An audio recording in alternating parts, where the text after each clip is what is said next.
কিরে, সারা জীবন এইভাবে দেখে যাবি না মনের কথাটা বলবি? তবে একটা কথা মানতে হবে, আগুন যাই করুক না কেন, তুই নাকে দেখলে ও কেমন জানি হয়ে যায়। এখনো সময় আছে, ওকে মনের কথাটা বলে দে। না বলে দেখবি বাকি অন্যের বাসায় চলে গেছে, তখন তুই দেবদাস হয়ে ঘুরে বেড়াবি।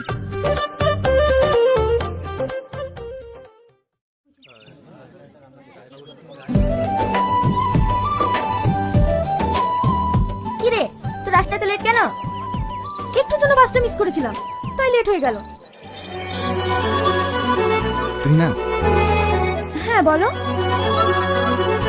I love you. তোমাকে আমি কতদিন বলবো আমি তোমাকে ভালোবাসি না? তুমি কি আমার কথা বুঝতে পারো না? অনেক নির্লজ্জ বেহায়া দেখেছি, কিন্তু তোমার মতো একটাও দেখিনি।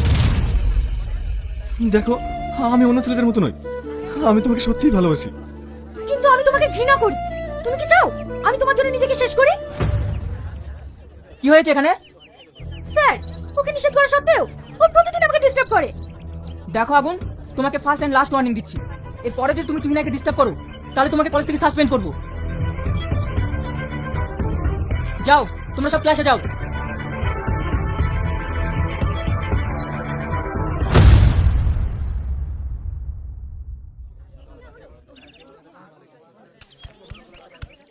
তুই না, তুই আর একবার আগুনকে চড় মারলি। ওকে দেখলাম জঙ্গলের দিকে যেতে। ও যদি রাগের মাথায় কিছু একটা করে ফেলে। কি?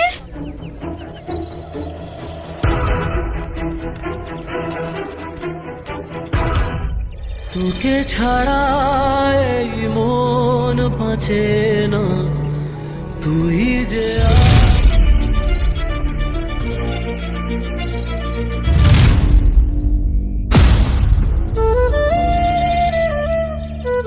দেখ তুই না, তোর কিন্তু আগুনকে সবার সামনে ওইভাবে অপমান করা উচিত হয়নি। কি করবো বল আমি? আমি ওকে অপমান করতে চাইনি, মনে মনে আমি ওকে ভালোবাসি, কিন্তু এছাড়া আমার কোনো উপায় নেই। বাড়ি থেকে আমার বিয়ে ঠিক করে ফেলেছে, আর 17 দিন পরে আমার বিয়ে। আমি আর কোনোদিনই হতে পারবো না, তাই ও যেন আমার পিছু ছেড়ে দেয়, সেই জন্য আমি এটা করতে বাধ্য হয়েছি।